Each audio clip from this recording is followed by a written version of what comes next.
मैंने अपने पिछले वीडियो में आपको बताया था कि 1976 की फिल्म राजा नन्ना राजा में नूरू कन्नू सालाडू गीत कन्नूर सिनेमा के सर्वकालिक लोकप्रिय गीतों में से एक है। इस गीत की एक मुख्य विशेषता यह है कि डॉक्टर राजकुमार के इस गीत की पल्लवी कैसे बदली गई। इस गीत की कुछ महत्वपूर्ण विशेषताएं इस प्रकार है। फिल्म की रिलीज के समय कुछ फाइट सीन काट दिए गए थे, जिससे कलेक्शन कम हो गया था।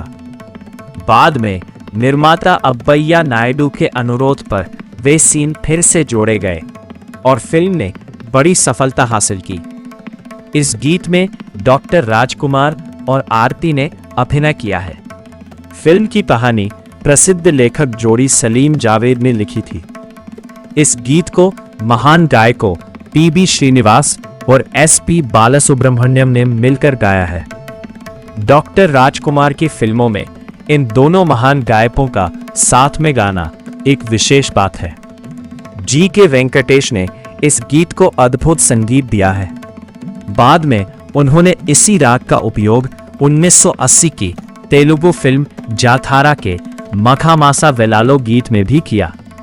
लेकिन आज मैं आपको इसी गीत के भीतर छिपी एक सूक्ष्म विशेषता, एक संगीत रहस्य बताऊंगा। ध्यान से सुनिए।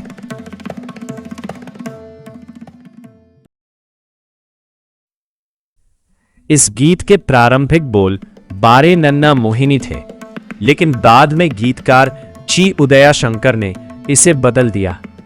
गीत इस प्रकार शुरू होता है। नोरू कन्नू सालाडू ना निन्ना नोडारू, नोरारू माटू सालाडू ना निन्ना बन्ने सालू। लेकिन जैसे ही राजकुमार इस गीत में प्रवेश करते हैं, वही पल्लवी इस प्रकार बदल जाती है। नोरू वरुषा वागाली ना निन्ना मरियला रेनु, इन्नेंडू निन्ना आगाली ना दूरा हो गैनु। अगर हम सोचें कि इस गीत में ऐसा सूक्ष्म प्रयोग क्यों किया गया,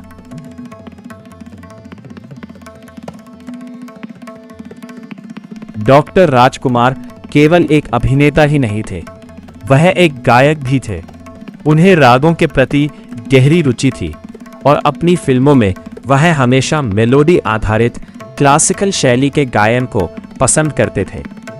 इसी कारण संगीत निर्देशक जी.के. वेंकटेश ने अपने राग ज्ञान का उपयोग करते हुए इस प्रकार के सूक्ष्म प्रयोग को आकार दिया और गीतकार ची उदया शंकर ने उसी संगीत विचार के अनुसार गीत के बोलों को रचा।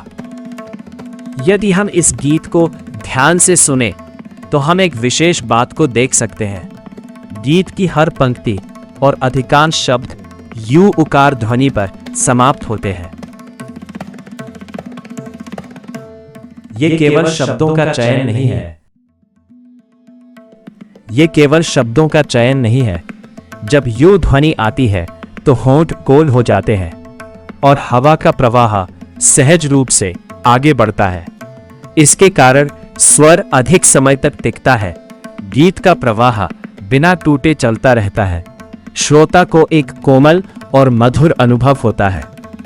यहाँ एक और महत्वपूर्ण पहलू है। केवल यू ध्वनि ही नहीं, एन मकार ध्वनि भी बहुत महत्वपूर्ण है।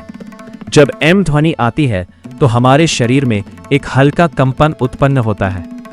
यह हमारे मन को शांति का अनुभव देता है। विज्ञान में इसे वेगस नर्व से संबंधित बताया जाता है। सभी ध्वनियां मेलोडी देती है, लेकिन सभी ध्वनियां समान रूप से टिकाव सस्टेन नहीं देती। ए ध्वनि खुली होती है, जल्दी समाप्त हो जाती है, लेकिन यू और एम ध्वनियां स्वर को अधिक समय तक बनाए रखने में मदद करती है। यू और एम ध्वनियां स्वर को अधिक समय तक बनाए रखने में मदद करती है। नूरू कन्नू सालदू निन्न नोडलू, नूरारू मातु सालदू ಈ ಆದ ಬಣ್ಣಿಸಲು, ನೂರು ವರುಷವಾಗಲಿ ಮರೆಯಲಾರೆನು, ಎಂದೆಂದು ನಿನ್ನಾಗಲಿ ನಾ ದೂರ ಹೋಗೆನು। जब हम ओम का उच्चारण करते हैं, ऊ एक सहज प्रवाह देता है, एम एक स्थिर कंपन देता है। उसी प्रकार इस गीत में यू और एम ध्वनियों का उपयोग एक शांत और कोमल अनुभव उत्पन्न करता है। इसी कारण यह गीत लंबे समय तक मन में बना रहता है, बार बार सुनने का मन करता है और एक विशेष मेलोडिक अनुभव देता है। तो यह केवल एक गीत नहीं है, यह एक सूक्ष्म संगीत कला है। अगली बार जब आप इस गीत को सुने तो इस पहलू पर ध्यान दें, आपको एक नया अनुभव मिलेगा। बताइए, क्या आपने इस बात को पहले कभी ध्यान दिया था? If this story touched your heart, please take a moment to like this video, subscribe to our channel and press the bell icon so you never miss another meaningful story. And share this video with your friends and family because one good story can change one life. Your support helps us create more and life-changing videos. Thank you for being part of this journey.